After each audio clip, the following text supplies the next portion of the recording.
Boa noite, começa agora para as 22 cidades acreanas mais um Ideias da Aldeia. Eu sou Diogo Soares e no programa de hoje eu vou conversar com a mestranda em Educação Ana Karina Brenner, ela que é do Observatório Jovem da Universidade Federal Fluminense.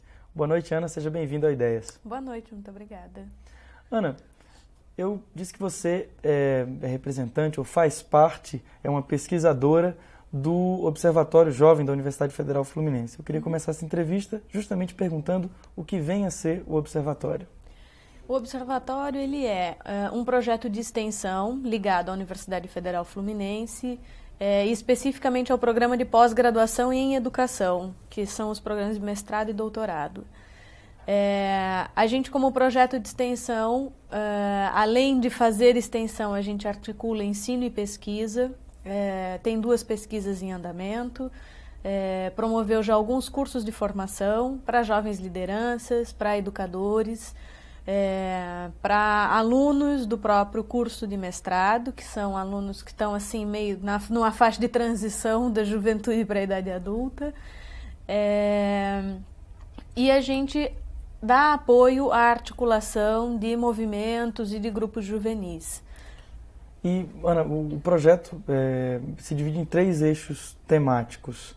Eu queria que você falasse um pouquinho sobre esses eixos e de que maneira que você, através desses eixos, se consegue chegar à juventude. Bom, a gente, primeiro, um dos eixos é pensar indicadores sociais, né, para a juventude. Não existem indicadores ainda especificamente elaborados para a juventude no Brasil. O IBGE, por exemplo, que é o nosso maior instituto de pesquisa, ele até hoje ainda não faz uma divisão de faixa etária específica de juventude. Então, a gente não tem dados de pesquisa, pesquisa censitária mesmo sobre jovens. A gente tem um indicador social muito interessante, que é o IDH, mas ele também não é específico para jovens. Então, a gente está tentando buscar elementos que sejam significativos para caracterizar essa etapa da vida, que é a juventude, para a gente conseguir ter elementos também para poder analisar isso, né? Esse é o primeiro eixo de atuação. Isso. Que tem relação direta com essa construção de indicadores, ou seja, para que a gente venha conhecer, na realidade, quem são os jovens brasileiros. Exatamente. Porque um outro eixo, né, e secundário até o monitoramento de políticas públicas de jovens, né? Então, o que é que os governos têm feito para a juventude? Quais são as políticas implementadas no âmbito municipal, estadual e nacional para a juventude? E a gente sabe que boas políticas públicas não podem ser feitas se não existir um conhecimento profundo da realidade. A gente não tem como fazer uma ação para jovens sem conhecer a realidade dos jovens. E essa realidade é certamente muito distinta nos diversos lugares do país, né? Então, não há como se pensar uma política pública que seja igualmente implementada na região metropolitana do Rio de Janeiro e aqui em Rio Branco, por exemplo. São realidades diferentes. São jovens que vivem essa etapa da vida de formas diferentes, né? Em alguns lugares convivendo muito com a questão da violência, em outros lugares tendo como questão principal o desemprego, em outros talvez a questão da habitação, a inexistência de uma política habitacional. Cada lugar tem seus problemas específicos. E sobre esses problemas é que as políticas têm que agir. Então a gente tem que conhecer de fato a realidade para poder construir uma política adequada para cada lugar, né? E nisso se articula a pesquisa, né? A pesquisa é que dá conta disso. Não é a ação direta sobre determinados problemas. A gente precisa fazer pesquisas, precisa, em alguns momentos, até se afastar um pouco da realidade, quer dizer, mergulhar na realidade e depois se afastar um pouco para poder estabelecer um quadro de análise disso, para poder retornar outra vez e aí agir sobre. E isso tem relação direta com um outro eixo do programa que que trabalha ou estuda a questão da diversidade cultural, que deve ser muito levada em consideração também. Exatamente. o universo juvenil ele é muito diverso culturalmente, né? Não é dizer que os jovens gostam muito de músicas diferentes, né? A cultura não se restringe àquilo que a gente... Aos gostos artísticos. Aos gostos musicais e de literatura, o quê? Mas na verdade, a diversidade cultural está em como cada um vive a sua realidade e vive esse momento da juventude, né? Então, claro que a diferença dos gostos musicais, ela é importante, mas é mais do que isso, né? É perceber como um jovem que, por exemplo, gosta de hip hop e se envolve num movimento de hip hop, como ele, a partir do hip hop, constrói a sua existência, a sua identidade. E mesmo dentro do movimento hip hop, você vai ver que os jovens são diversos, né? Além do hip hop, um é casado e já tem filhos, o outro continua morando com os pais, o outro é arrimo de família, um é evangélico, na verdade, o outro acaba servindo como uma das facetas dessa uma das identificação. Facetas só. O jovem, ele é multifacetado. Os adultos também são. Mas o jovem, na verdade, ele está num momento de olhar para muitas dessas facetas e aí ver o que vai constituí-lo também ao longo da vida, o que vai ficar como identidade própria dele. Ana, e falando nessa identidade, uma das questões mais suscitadas quando se trata de juventude é a questão da participação juvenil nas decisões, seja nas políticas públicas, seja em movimentos sociais, na sua escola, no seu grêmio, no seu centro acadêmico.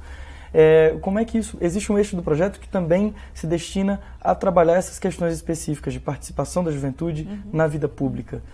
A ideia é ver como os jovens estão participando, né? E aí há duas possibilidades, né? A gente tem as formas mais tradicionais de participação que continuam existindo, mas há formas mais atuais de participação bastante diferentes. As formas tradicionais são o movimento estudantil, o partido político, movimentos sindicais até que tem uma ala jovem. Os partidos políticos cada vez mais têm organizado a sua área de juventude, né? Essas são as formas mais tradicionais de participação. E aí é um pouco ver como é que o jovem está se apropriando, por exemplo, do movimento estudantil para discutir uma série de questões que não estão ligadas só à educação, né? A gente imagina que o movimento estudantil vai discutir a educação, mas ele, na verdade, está se preocupando também com outras questões, né? Com a realidade mais ampla da existência jovem, porque a gente também não consegue acessar a educação ou não consegue se manter num espaço de educação se outras questões não estiverem atendidas, se não tiver aí alimentação, moradia, mesmo o esporte, lazer, também são fundamentais para a gente conseguir frequentar com qualidade um espaço educativo, né? Tem um aspecto interessante, você falou dessa participação do jovem na vida social de uma maneira mais ativa, e em Belo Horizonte, agora recentemente, teve um caso em que o Ministério Público entrou com ação tentando impedir ou justificar juridicamente a não participação de jovens com menos de 18 anos no Conselho Municipal de Educação, se eu não me engano. Como é que você analisa esse tipo de situação? Porque cada vez mais jovens com menos de 18 anos estão participando da vida pública. Contudo, juridicamente, só a partir de 18 anos que você tem, total disponibilidade sobre os atos da sua vida. Como é que você avalia isso? É certamente uma questão controversa, assim. É claro que a gente fica juridicamente, civilmente emancipado com 18 anos, né? Era 21, agora já são 18 em qualquer situação. Mas os jovens, eles têm autonomia para decidir sobre sua vida e eles têm absolutamente capacidade de participar das ações públicas. É diferente da gente dizer, que corre-se o risco de dizendo isso, dizer, então reduz a idade penal, por exemplo, porque se são absolutamente capazes e tal. É diferente, são capazes de participar da vida pública. Diferentes, né? É uma participação coletiva. Discute-se coletivamente questões. jovens e adultos, né? E essa convivência intergeracional é muito importante. Os adultos também têm muito a aprender com os jovens, mas esse é um grande problema. A gente ainda não considera o jovem como um sujeito autônomo que tenha coisas importantes e válidas para dizer ao resto do mundo. A gente continua achando que o jovem é um sujeitinho ali que ele ainda precisa crescer para poder dizer alguma coisa, né? Tipo, fica esperando aí, daqui a pouco o seu tempo vai chegar, ainda não é agora, né? E isso não é verdade. Cada vez mais os jovens estão saindo mais cedo para o mercado de trabalho, estão sustentando suas famílias sozinhos porque o desemprego é grande, as pessoas com um pouco mais de idade às vezes têm mais dificuldade, inclusive, de conseguir um emprego do que o jovem. Então o jovem com 14, 15 anos está sustentando a família. Com 14, 15 anos, está constituindo a sua própria família também, porque se vê autônomo para fazer isso, quer construir algo novo para si, muitas vezes algo que tenha mais significado do que a sua própria convivência familiar, com o seu pai, sua mãe, ou seja lá quem for, né? A gente tem visto que muitas adolescentes têm engravidado não porque não sabem como prevenir uma gravidez, mas querem engravidar porque é para conseguir ter um significado à sua vida. Como mães são vistas, né? Bom, agora ela é mãe, como jovens não são vistas. Então elas constroem um significado para a sua existência a partir da sua gravidez. E a saúde ainda não tem conseguido olhar para isso. E a gente mesmo, de forma geral, né, fica achando que os adolescentes saem por aí fazendo qualquer coisa, depois engravidam e não sabem o que fazer. Não, muitas vezes não... engravidam de forma planejada, às vezes até inconsciente, não exatamente planejado, mas é buscando um significado para a sua existência, buscando ser vista pelo restante da sociedade. E é um aspecto interessante, porque no Acre a gente tem um índice muito alto de gravidez na adolescência. Inclusive é considerado um grande problema de saúde pública no nosso estado e tem essa relação com a situação do jovem. E aí eu te pergunto, no meio de tanta coisa, o que é ser jovem hoje no Brasil? É tantas coisas. É muitas coisas ser jovem hoje no Brasil. Dependendo muito do lugar onde você está, dos laços que você constrói, os laços sociais que você constrói, das relações, né? Ser jovem, em muitos casos, é ser trabalhador, e em muitos casos é ser trabalhador e estudante ao mesmo tempo. Em alguns casos é não ser nenhuma dessas coisas, né? E às vezes a gente acha assim que jovens, uma pesquisa do Instituto Cidadania apontou isso, que tem muitos jovens que não estudam nem trabalham, né? E aí diz, o jovem é vagabundo. A questão não é essa, que o jovem não consegue nem estudar e nem trabalhar, ainda que tenha vontade. Será que e às vezes acaba desistindo de procurar, não porque é preguiçoso, mas porque as oportunidades não existem, portanto não vou mais procurar. Para que ficar procurando algo que eu sei que eu não vou achar, né? Ser jovem em muitos momentos é já ter um núcleo familiar constituído, ter filhos. Desde muito cedo. Às vezes é estar casado e sem filhos, que também a gente acha que só casa porque tem filho, mas não, há muitos que se casam e vão morar com suas companheiras, seus companheiros e não têm filhos, mas é porque querem construir uma nova família. Ser jovem é ter muitas religiões, eventualmente articular muitas delas num único sujeito, mas ser jovem também é ser intensamente influenciado pelas religiões presbiterianas, né, as novas religiões evangélicas, elas têm influenciado profundamente os jovens, muito mais os jovens do que os adultos. E é um fenômeno ainda a ser investigado. Por que as igrejas evangélicas têm tanta influência sobre os jovens? Já existem algumas teorias sobre isso. Primeiro é que, ao não encontrar trabalho, portanto não conseguir ser um jovem trabalhador, que é uma coisa que constitui a identidade, a nossa identidade brasileira é fortemente influenciada pelo trabalho, né? Nós somos trabalhadores, mesmo a classe média ela bota os seus filhos para trabalhar desde cedo, seja em casa, ajudando o pai na empresa dele, fazendo coisas, mas a gente é constituído pelo trabalho. Ao não encontrar o trabalho, a gente tem um corte, né? Fica faltando um elemento. A igreja evangélica, ela também, e ela acaba dando uma resposta a esse vazio. Você vai para a igreja, você conhece pessoas e você aumenta a sua rede de relações e, portanto, aumenta a possibilidade de conseguir um trabalho, né? E eles têm feito muito disso. Há uma rede de oferta de trabalho, de assistência social, de assistência médica dentro das igrejas evangélicas. E isso acaba dando uma resposta a uma outra ausência de políticas públicas, né? A ausência de políticas de Estado e mesmo outras religiões que não dão essa resposta. Correto. Ana, a gente vai para um rápido intervalo, daqui a pouquinho a gente volta. Não sai daí, daqui a pouquinho a gente volta rapidinho.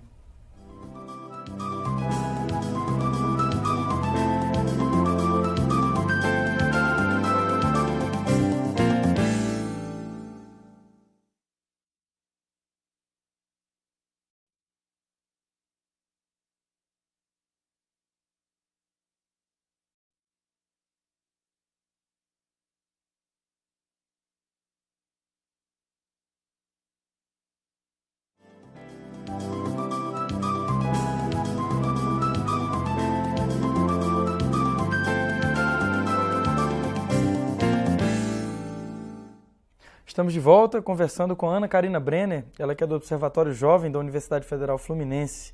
Ana, no bloco anterior a gente falou um pouco sobre o perfil da juventude brasileira, o que é ser jovem, e sobre o trabalho também que o Observatório tem desenvolvido. Você veio ao Acre, trazida pela Secretaria de Juventude, para iniciar uma discussão junto com a Universidade Federal do Acre para o estabelecimento de um observatório aqui no Acre, junto à universidade. Exato. Como é que foi essa experiência? Bom, a experiência certamente muito legal. A gente tem começado a articular, tem tentado articular iniciativas parecidas com a do Observatório em outras universidades federais. Já existe um Observatório da Juventude na UFMG, que tem coisas parecidas, mas também tem uma identidade própria. E é isso que a gente vem discutindo até, como em cada região o observatório pode ter, manter a sua identidade, né? Manter aquilo que os professores, os pesquisadores daquela região sabem fazer mais do que já estão fazendo e em que medida essas ações todas podem se articular e aí produzir um cenário nacional e interessante sobre juventude. Há uma articulação para se criar um observatório na URGS, na Federal do Rio Grande do Sul, e aí agora iniciou-se essa articulação aqui na Federal do Acre. Reuniram-se professores de alguns cursos, que já é para um começo muito interessante, você ter professores de História, de Pedagogia, de Direito. Torna a discussão multidisciplinar já no começo. Exatamente, já no começo. Isso é muito importante, porque é isso, o jovem é multifacetado, e ele envolve uma política pública transversal, né? Por exemplo, para a saúde você tem uma política de saúde que é para todas as pessoas, independente de faixa etária e tal. De habitação a mesma coisa, agora para jovem não.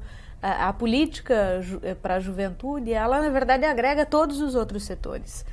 Então, você tem um desafio aí para conseguir agregar esses setores.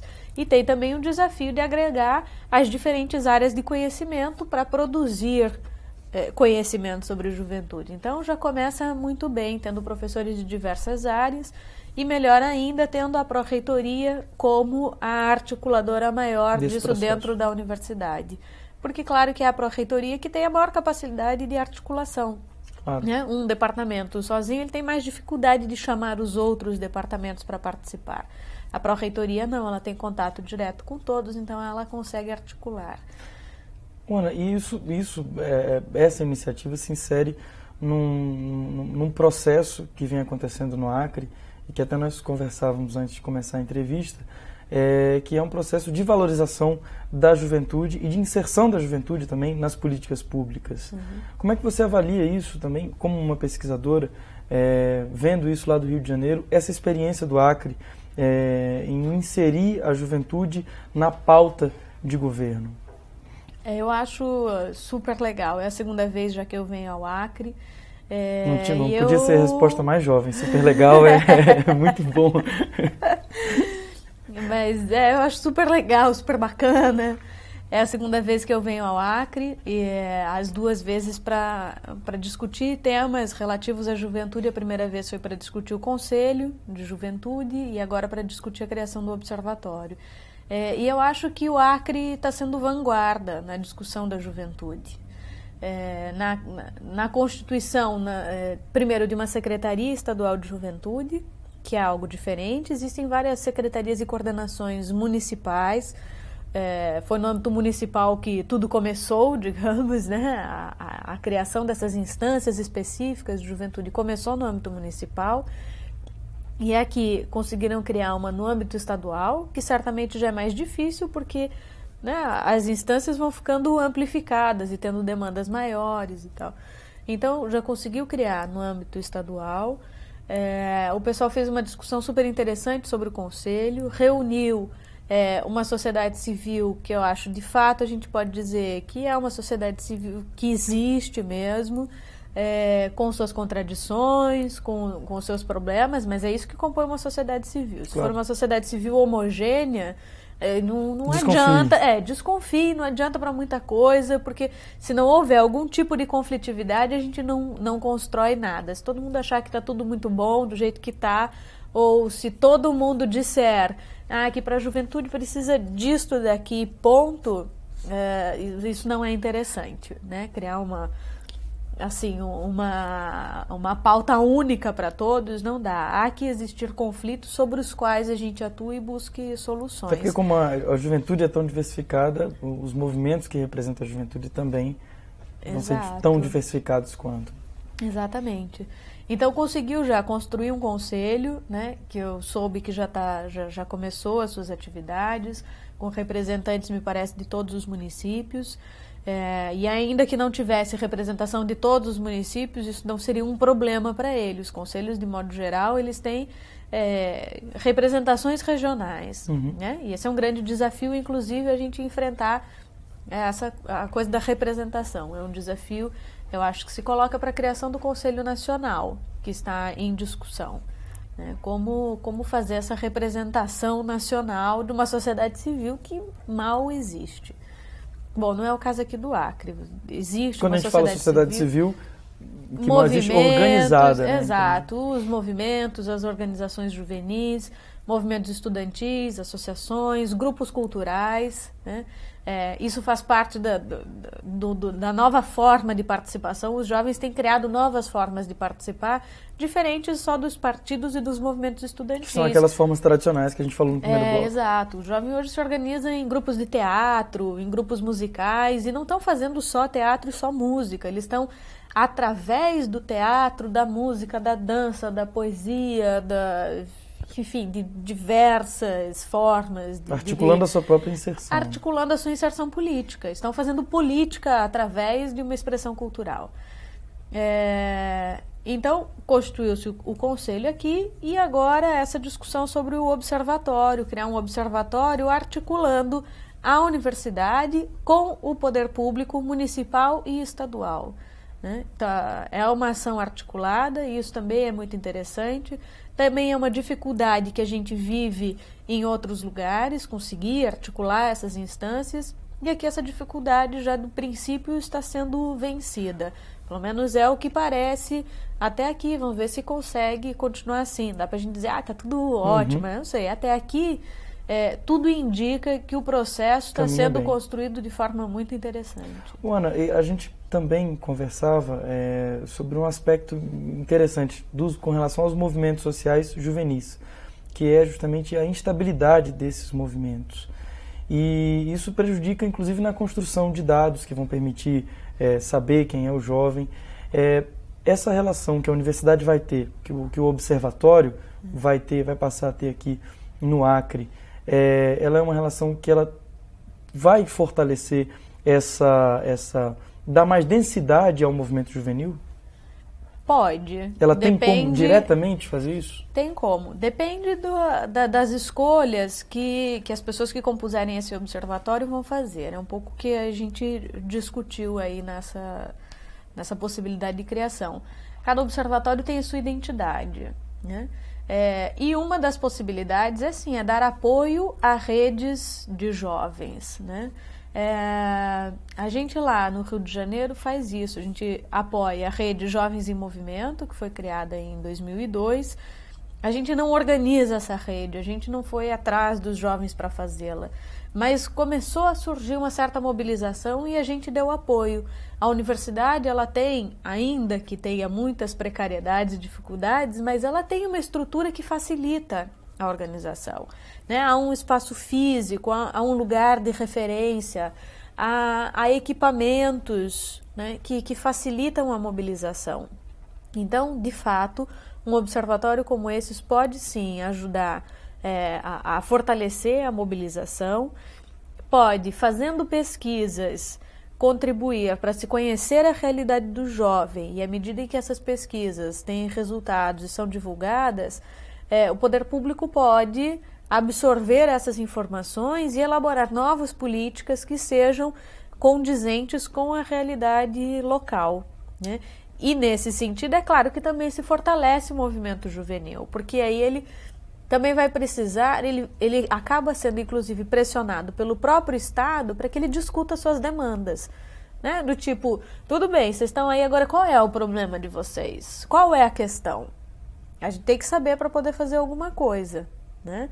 Claro, o Estado ele tem que ter a capacidade de olhar para a realidade e perceber problemas, mas ele também precisa ouvir da sociedade civil o que há de problemas para agir sobre isso. E a universidade pode ser uma ponte entre a sociedade civil e o próprio Estado. E aí vai um cutucando o outro, né? A sociedade civil que cutuca o Estado para dizer faltam tais coisas ou precisa ser feita uma política assim ou assim, e o Estado também devolve esse cutucar de dizer, bom, a gente está aqui e aí, o que é preciso fazer? De que forma a gente responde às demandas de vocês? E também como vocês avaliam o que nós estamos fazendo, porque a avaliação das políticas é muito importante para o Estado.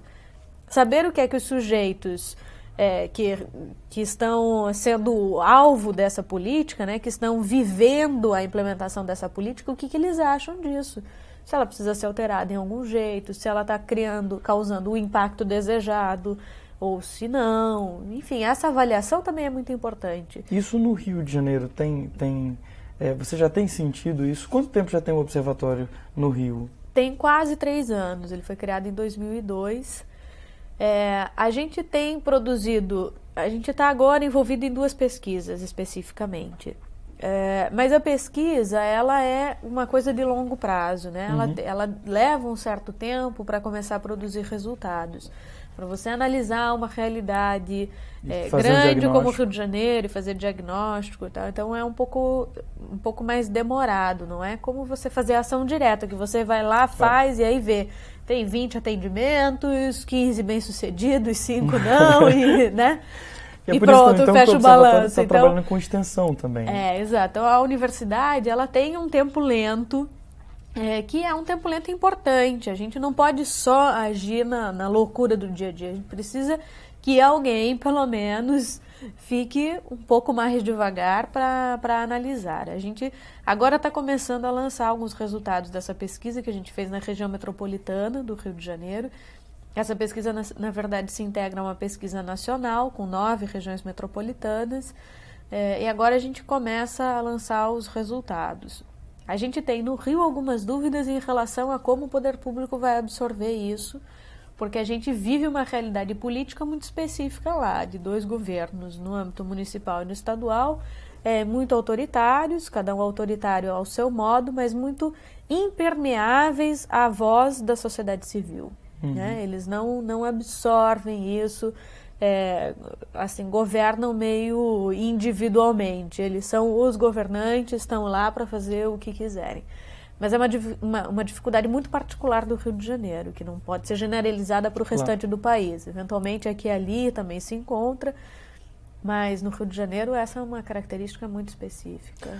Ana, para a gente saber um pouco mais sobre as atividades do observatório, quem quiser saber, tem um endereço do site, não tem? Tem.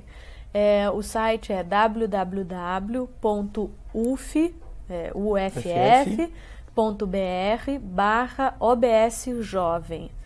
Essa é uma página na internet que é o que a gente chama da nossa face pública, né, onde a gente divulga. Ela é uma agência de notícias também, a gente recolhe o que as mídias diferentes divulgam sobre juventude e a gente republica lá.